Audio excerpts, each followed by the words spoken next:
Biệt đội X6, một chương trình truyền hình thực tế hành động, đối kháng, tương tác và hài hước. Bao gồm 5 thành viên cố định là 5 nghệ sĩ với những cá tính, thế mạnh khác nhau, cùng một nghệ sĩ khách mời đặc biệt cho mỗi hành trình. Họ được chia thành các đội và cùng nhau thi đấu đối kháng, thực hiện các thử thách mà ekip sản xuất đưa ra. Để tìm đội chiến thắng, trong 6 thành viên của biệt đội X6 sẽ có một nhân vật là nhân tố X bí ẩn. Khó khăn cho mỗi thành viên lại nhân đôi khi vừa phải trở thành người chiến thắng, vừa phải lật đẩy được nhân vật X này.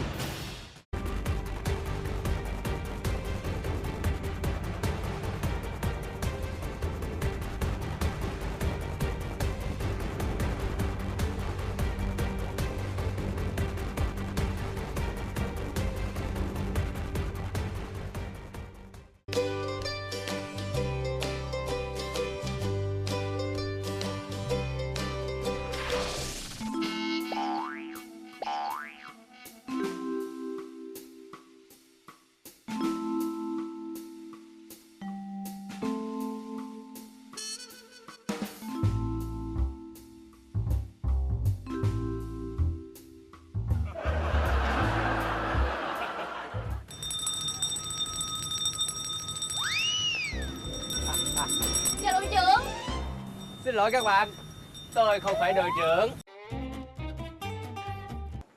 Chúc mừng em, đội trưởng. Thì sao? Nhưng mà ngày hôm nay vì lý do Lan Trinh vắng mặt cho nên tôi thay mặt Lan Trinh làm đội trưởng. Ủa tại sao phải là bà Dương? Đơn giản là vì thứ nhất là tôi tài năng, thứ hai là tôi rất là thông minh và thứ ba là Chị nói cho em nghe theo đúng quy luật á, chị lớn tuổi nhất trong đây chị phải làm đội trưởng chứ. như thường lệ là chị làm đội trưởng, nhưng mà vì lý do là chị thua liên tục từ lúc chơi tới bây giờ là chị hầu như là chưa thắng vòng nào, đúng không? Cho nên là cái phong độ của chị là không được mọi người công nhận. Phong độ là nhất thời, đẳng cấp là mãi mãi. Đúng, đẳng cấp của chị là thua hoài cho nên là mãi mãi luôn. Bạn chờ xíu coi. Đâu Trinh hả? Cái gì? Ủa tới à? Ở đâu? Xuất hiện nhanh dữ Tôi vậy nghi ngờ cuộc điện thoại đó. hồi nãy rồi đó. Ủa nó nghe nè, cái này của em mà. Thôi. Tôi hiểu tại sao tới trễ rồi. Trời ơi, đã ngủ về trễ thì ta đi lẹ đi, mọi người đang đợi. Còn chọn vai Ủa, rồi. ngày hôm nay còn em giả làm đội trong trưởng. đi giả rồi vô nữa. Ngày hôm nay Miko làm đội trưởng nên mới ăn mặc đẹp mà.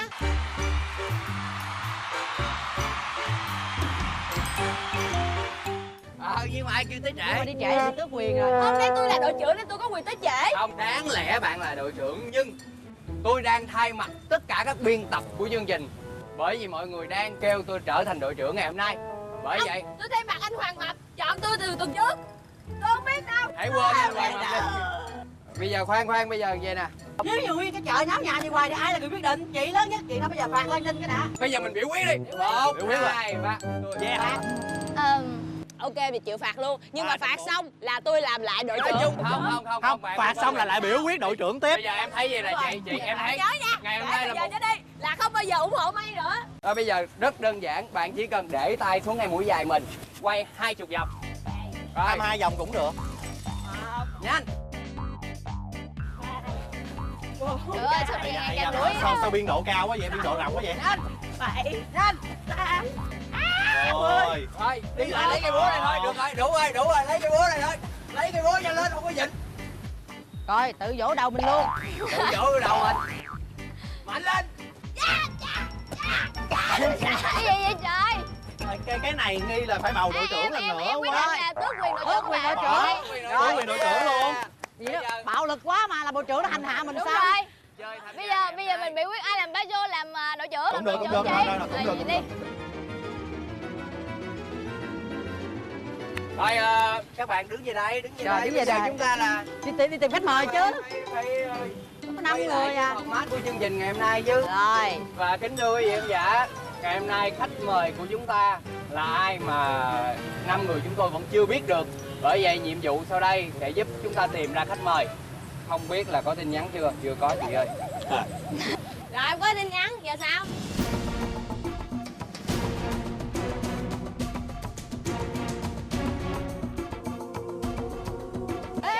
Đấy, từ từ. Đang có. Wow, thật là hiện đại quá đi chứ. Sau mỗi lần quan sát biểu cảm và nghe thử giọng khách mời, các bạn hãy lần lượt từng người một đưa ra câu trả lời. Đoán khách mời của của biệt đội X6 hôm nay là nhân vật nào? Nếu thành viên nào đoán đúng sẽ được cùng đội với khách mời.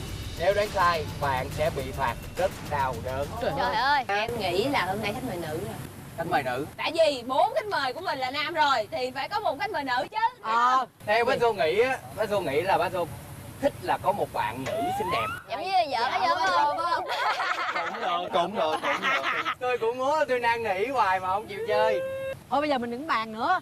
Bàn hoài sao khách mời xuất hiện được. Đúng rồi. Bây giờ mình phải nghiêm chào đón khách mời một cách long trọng. Rồi, tất cả tập trung. Nghỉ. Nghiêm. Chào khách mời. Chào. Tên.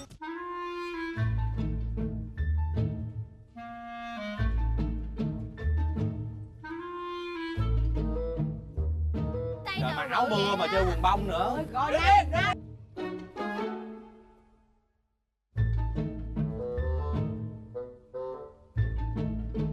Nam rồi, cái tay gì mà ngón tay dài ngoằng vậy? Nam rồi. Trời ơi, tay như tay con vượn vậy. Trời ơi, cái bàn tay gì mà dài quá. Chị em thấy lông nhiều quá. Khách mời. Áo mưa, quần Khách bông. mời ăn sáng chưa? Rồi, hỏi chi? Cái giọng khách mời này nghe giống như người Hàn Quốc vậy đó. Hay quá. Đến từ Thái Lan đó ba. Nói mày. Hay quá. Câu.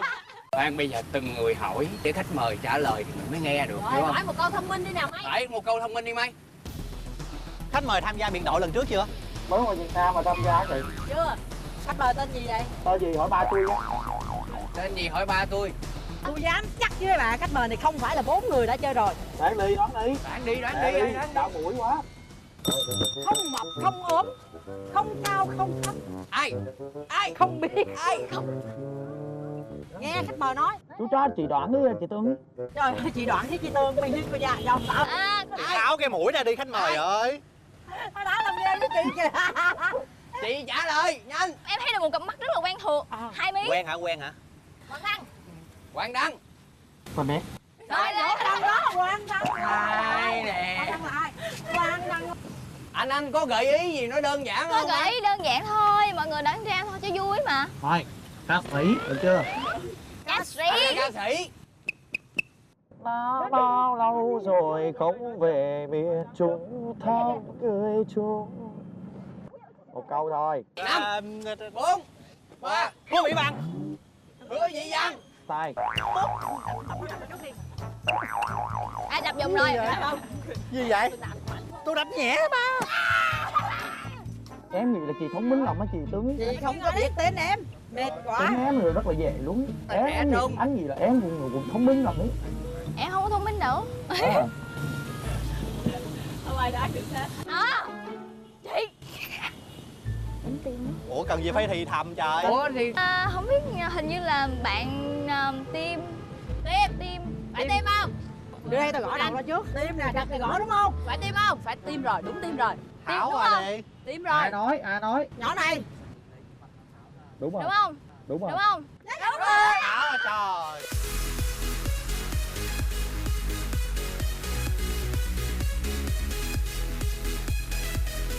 Đứng giữa đi khách mời.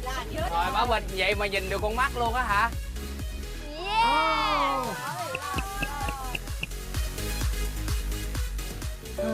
Chẳng lẽ em không thể một lần nhìn vào đôi mắt này, tình yêu anh trao em hơn tất cả những hoài niệm xưa. Bây giờ là cuộc thi chấm điểm nhan sắc của Best Joe với Best Joe à? hai đứa lên. Em nói nghe, Tim cởi áo rồi cái anh quần xấu này trai kiếm liền đâu ra? luôn.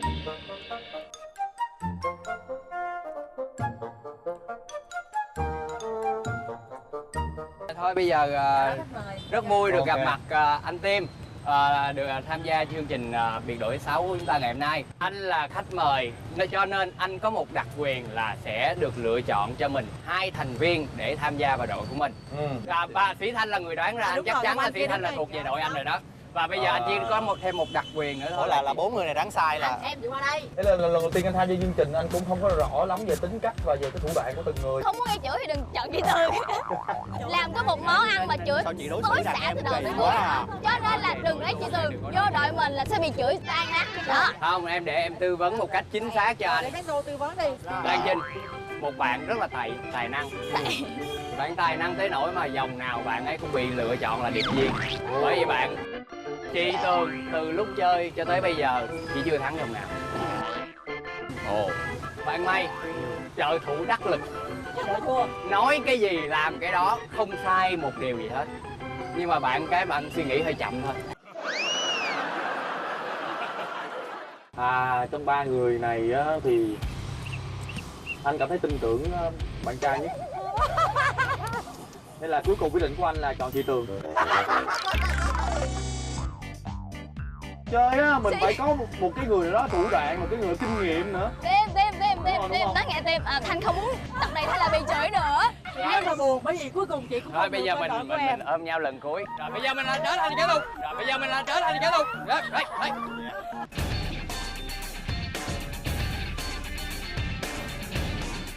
Ký hiệu nhận dạng của chúng ta ngày hôm nay sẽ được thể hiện qua những chiếc khăn. Khăn màu đỏ thuộc về đội của Bazo. Rồi. Wow, khăn đẹp ta. Còn bên đội mình là màu đen đúng không? Và thử thách của chúng ta ngày hôm nay. Nhiệm vụ 1, hai đội sẽ bốc thăm để lựa chọn đạo cụ. Đội A được cấp một chiếc xe máy bị thủng lốp, một bộ vá xe chính truyền thống có chuyên gia vá xe hỗ trợ, nhưng người này không được nói, chỉ được viết ra bảng để hướng dẫn. Đội B, 3 con thú gấp bằng lá dừa non làm mẫu và 20 lá dừa non. Có chuyên gia đan lá dừa hỗ trợ, nhưng các thành viên chỉ được xem người này đang mẫu 3 con từ khoảng cách nhất định. Đội xe máy phải hoàn thành xong việc là chiếc xe của mình để sử dụng phương tiện này di chuyển đến đích.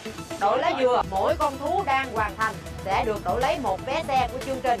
Khi nào gấp đủ 3 con mới được xuất phát di chuyển tới đích là nhà hàng tại 243 Nguyễn Văn Hưởng, phường Thảo Điền, quận 2. Hoàn thành nhiệm vụ theo yêu cầu 10 điểm. Nếu đội bạn đến đích sớm hơn cộng 5 điểm. Nào cũng được không? Chọn đi, một là chiếc xe, hai là mình chọn đen đi. Xe máy. Cái số rồi. Dụng về thì lúc nào cũng gặp mấy cái khéo tay hết. Trong ba người mình là ai là khéo tay nhất? Sao nghe bi đá quá vậy? Rồi thôi xong. Em nói nghe nè. Bây giờ mình thương lượng mình đổi không? Không. Mà vá xe đơn giản mà em. Trời ơi, chị còn biết làm nữa mà. Thiệt không chị? Anh tôi chị nghĩ là xe đó hả?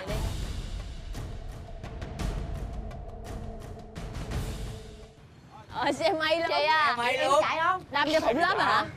Xe Rồi bây tôi. giờ mình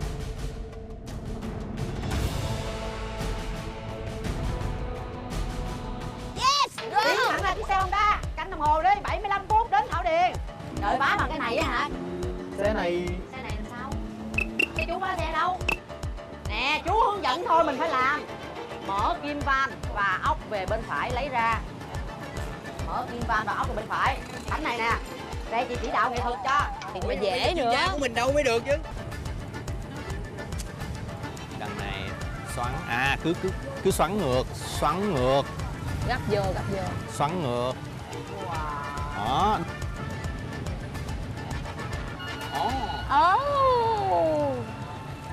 Bấm. Gọt cây. Nói nghe nè, làm lá dừa dễ quá à. Quan sát đi, quan sát. Em Xin lỗi. trả lại. Đây. Tặng cái hoa cho người tên. Em phải vô trong, em bục ra được một cái là ra hết à, hiểu không? Đúng rồi, chính xác. Vậy đó. Vậy nè, tìm mời. Thường đáng lẽ nó phải dỡ cái bánh xe chân chống đứng lên nó dễ làm. Chống đứng khó làm quá. Xe này nó vậy. Xe này không có chân chống đứng thì làm sao? Mình đổi, mình kéo nó xuống để bánh này Ê, lên mình nhả cái xe ra được không? Xăng nó có đổ ra không? Sợ đổ xe xăng ra chết luôn á. Thôi cái này cắt khó quá vậy. Cái này mày làm không?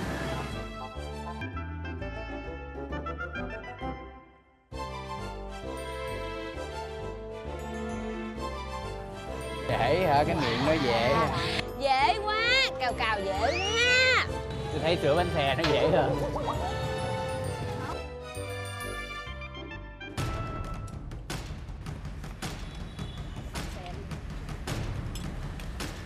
Vậy mà nó không ra ta. Xe nào vô tay mình chắc hư quá. À, tay xe này nó cứng quá. Chưa, bên đây chưa.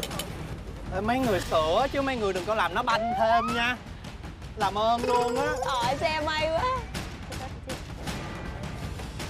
Trời ơi, mấy người biết sửa xe không vậy? Banh cái xe tôi rồi.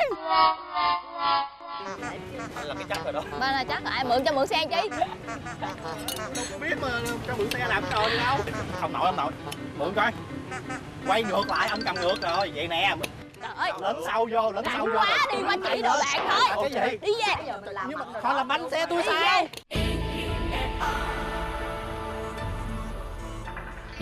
Ta hư, ta có cái trách nhiệm chương trình ta để sửa cho. Đó, ra đi. Chị. Đó. Quay ngược lại, Đó, ok. mới là bỏ vô được. Móc ra hả? Móc ra.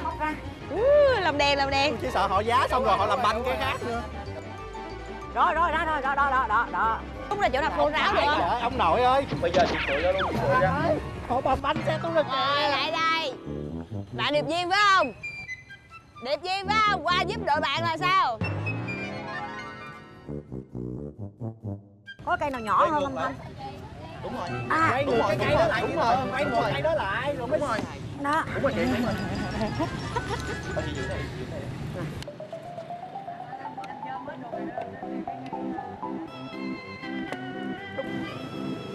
Bỏ ra không được chứ. Kìa, lấy lớp, bóp lớp cho sụp ta lông hết vòng cậy ra. Làm sao? Đây nè. Chú bóp cái gì? Bóp cái vỏ. Không vậy hả? Nè, bóp nè. À, Bóp nhấn nó ra hả? Nè, bóp nè. bóp đi. Bóp rồi nè. Thì vô mặt nha, xong. Đi vô mặt đó. Bóp nãy giờ rồi mình không có ra đâu hết. À. Thì nghĩ là mình làm đúng cách rồi, mà sao nó cứng gì cái xe này thì đây đâu điện tàn đi. Khó mà tập trung được, họ làm banh xe tôi rồi kìa. Trời ơi, đừng có để ý. Ai bị cho mượn xe? Hết rồi. Cái này hư luôn. Trời ơi, đau tay. Em ra được rồi nè. Ra nhưng mà tới đó à. Sao vậy ta? Ok hả? Nó cứng lắm chú ơi. Cho nên là nằm đúng không chú? Cho nên nằm đúng không? Tôi chạy xăng không chú? Chạy không? Chạy sao? Gì vậy? Mấy người giá xe chứ mấy người có sửa máy đâu mà làm cháy xăng xe tôi. Qua đây chứ.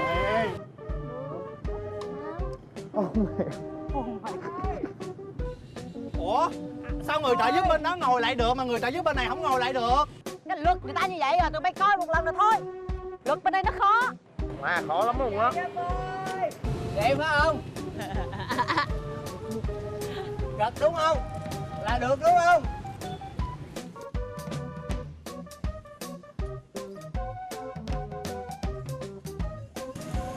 Nhiệm vụ bất ngờ công khai hẹn hò với người yêu vợ của mình, một thành viên trong số 3 bạn. Nè, ở vị trí bàn và mà ekip đã set up sẵn có một bình bông vào nến lãng mạn nè. Nhiệm vụ này chỉ được gọi là hoàn thành khi người yêu vợ chồng đang đúng giờ ngồi đúng vị trí và 3 thành viên. Đội đều phải có mặt ở đây và chụp hình 4 người. Bà Xu em thấy đúng nhất là anh gọi vợ anh tới. Vợ anh không chịu đi, trời ơi, không làm sao. Mày gọi một cô nào đi mày? Tôi ế đâu mà còn kêu tôi gọi người yêu ra đâu ra bà. Em làm gì có bạn trai? Tìm nó có vợ kìa, kêu nó hẹn vợ đi. Cái gì nữa? Thuyết phục và mời được một người yêu hoặc vợ chồng của mình đến hẹn hò với mình tại nhà hàng đi cha. Em đi. Đi rồi, không có đây. Đi tỉnh không? Đi người yêu. Không có. Đi rồi sao? Không có. Đi lên chị. Không Chị có. đặc biệt đó. Còn vá kia nữa, vá mười mấy phút chứ phải tưởng đâu vá cái loại vá không lửa này, vá có lửa. Bây giờ bao nhiêu phút rồi? Rồi xong, ra xong bây giờ vấn đề là có thau nước không? Cái này không có ruột em ơi. Trời, cái xe thằng Mấy nó dơ kinh khủng khiếp luôn á. Lấy ra không? Lấy ra không? Đâu có lấy ra được đâu. Lấy cái gì đâu, có cái gì đâu lấy. Hỏi chú nó tiếp coi làm gì rồi. Móc xong ra bằng kim vô rồi bơm thử lỗ thủng. Trời ơi, cái này xe không, xe hơi rồi. Rồi như vậy là có nghĩa các bạn chỉ cần đóng lại là coi như các bạn vá xong bơm lên được. Yes. Đóng lại lên. Nè, thông báo cho đội kia biết nha. Bên này đã lấy bánh xe ra xong nhưng mà bánh xe của May là xe không có lớp, giống như xe hơi vậy đó. Thử thách là nại ra thôi, bây giờ bỏ vô lại. Trời đất ơi, gì kỳ vậy? Mày à, Gì? sao mấy hại đội quá vậy? Tôi có biết là lấy xe tôi làm đâu trời ơi.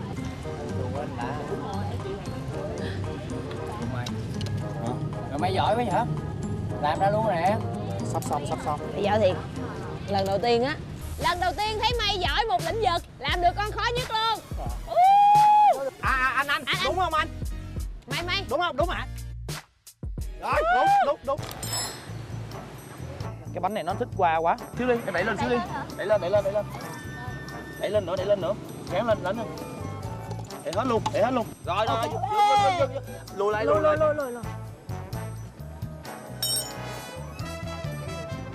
Ủa, vậy hả? Mới vô rồi nè. Còn cái lỗ này sao nè? Lên này gắn cái lỗ sao? Hỏi sao được? Mày, thôi đã đến lúc rồi. Tới lúc làm gì? Mày công khai tình yêu đi. Có đâu công khai má. Mấy cái người mà mày đang để ý đó.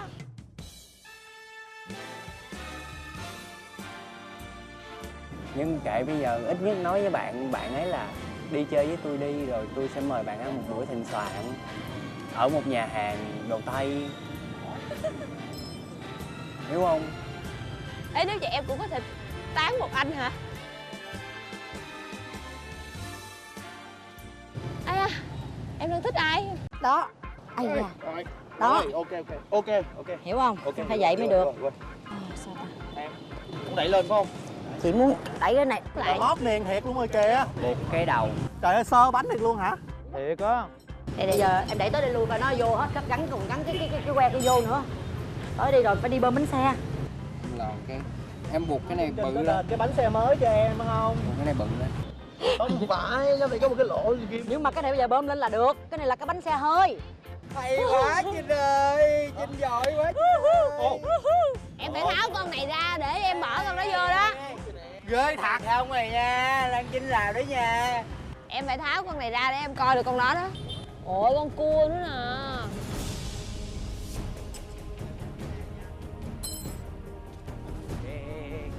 Hả? Rồi bye bye xe đi là hết xài được rồi. Bye xe. Chú ơi, ráng sửa cho con nha chú. Ráng sửa cho con chú ơi. Xe vậy sao chạy? Em cứ lên xe đi.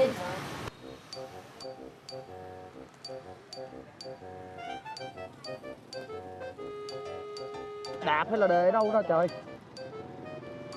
Bật máy xe chưa? Rồi. Cái đề. Đó. Em chạy không? Xuống Hả? lề, xuống lề đi.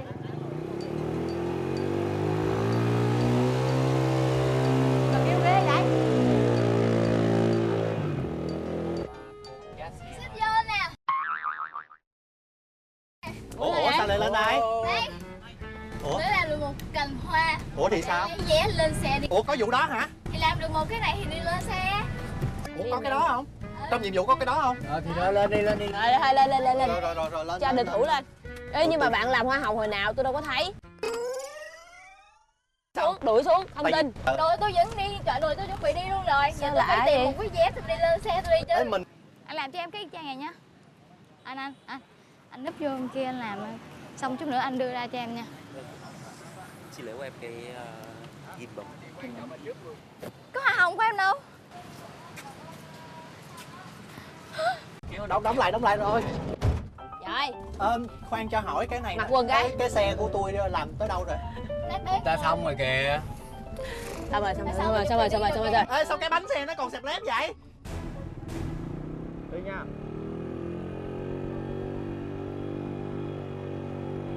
Chạy được không? Hả? Thấy nó làm sao?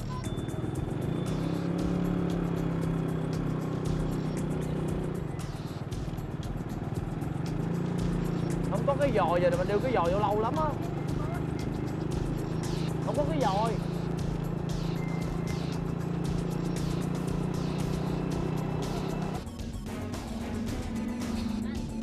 Đất chỗ nào dừng lại em uống thuốc xíu không anh? Thuốc mẹ rồi. Tới giờ uống thuốc rồi đó. Sao? Hồi mà chọc bà đi, hồi bà cắn đó. Đi đâu quá trời. Đừng có chọc bà, hồi bà cắn đó. Những chỗ nào mà hay là 6-24 giờ thường có thấy kịch bản. 24 giờ mà có bán thuốc hả bà? Dáng đẹp con vợ. Dám lắm à. Dám lắm à. Không, cái này là em cái đầu thiệt. Anh đi, kệ nó, kệ nó, sống chết mặt bay. Không, bây giờ vậy đi. Lên đó, con việc gì hết. Kiểu như cái đội này không có tình người. Dịch Thu đi. Mở cửa thả xuống liền, không cần dừng xe đâu, anh cứ cho chạy đi, mở cửa thả xuống luôn. Hết rồi. Thanh sao yêu quá, yêu quá, chết luôn đi. Anh yêu. Anh yêu kìa. Bắt xem.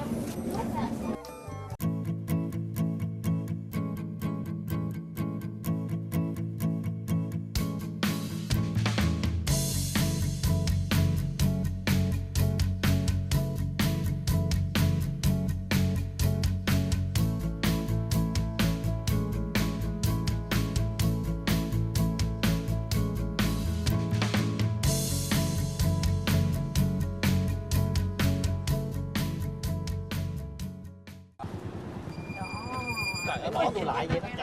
Nó nghe nhanh. Lên, mày. Và có ai và nến. Mình tới đó và mình ngồi đi. Mặc dù mình không có ai. Wow. Hoa và nến là của người ta hẹn người yêu, chứ không phải là người thường ngồi. Bây giờ nói dân. Người thường mình ngồi bàn thường đi. Bây giờ nói chung á, em không biết là có người yêu hay không. Quan trọng là tụi em đã tới trước. Anh với chị đọc kỹ đi. Đúng rồi, anh nói đẹp trai, tha liền đi. Anh đẹp trai nó gọi luôn rồi. Nói lời nó yêu ảnh liền luôn đi.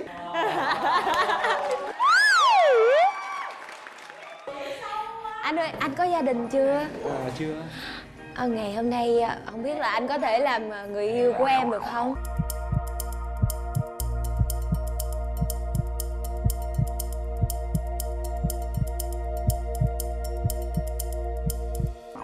Ok, cũng được.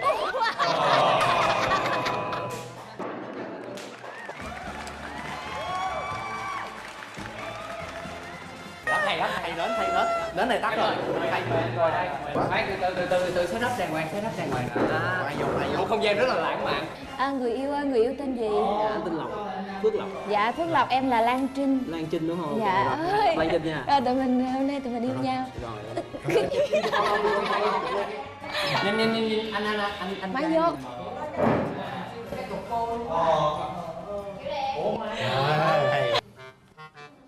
Xin lỗi, anh tên gì anh?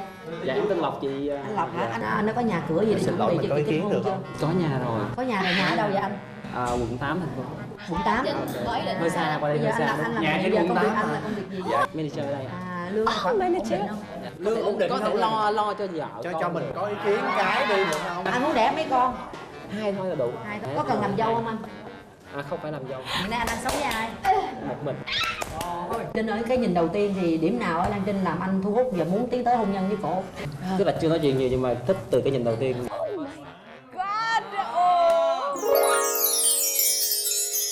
Thôi giờ ý chị là vậy. Nếu mà đúng luật á là chương trình á là hôm nay phải hẹn một người bạn trai đàng hoàng đến đây thì mới được điểm. Nhưng mà em độc thân. Nhưng mà chị thấy anh này nói chung có nhà có cửa, lương ổn định. Thì nếu mà chương trình chị là chị cho phép rồi đó, tại vì dù sao á chị không có hơn thua em. Nếu em tìm được tấm chồng mà cuối năm nay đám cưới đẻ được 2 đứa con á thì chị cũng rất là vui mừng cho em. Chị chấp nhận thua em cái này để cho em có được một người bạn trai. Cho em nói một câu. Rồi Em nói một câu. Em xin lỗi bao giờ? Hả? Xin lỗi Mai. Hả?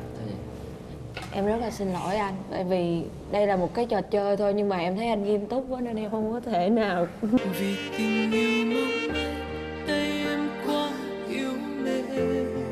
Người yêu ơi anh có biết.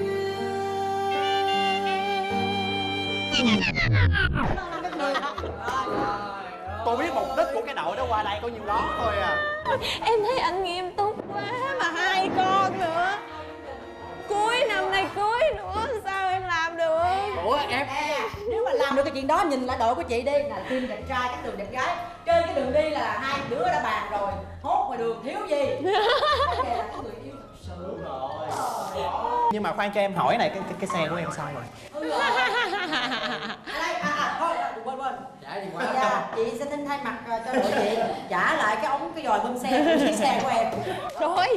Vậy còn cái nó sao rồi? Là bây giờ cái niền xe hai đứa chị chạy là nó mất là gì rồi? Tại vì không có bơm bánh xe. Chỉ có cái vỏ với cái niền chạy thôi. Chạy từ đó tới đây mà không hề. Thôi mà đừng khóc mà. Đừng khóc Oh mà, my thương mà. god. Chiếc xe thôi mà. Tội mày mà. quá. Rồi thôi bây giờ tạm thời mình chốt lại với mày. Mình quyết định tỷ số bây giờ là 10.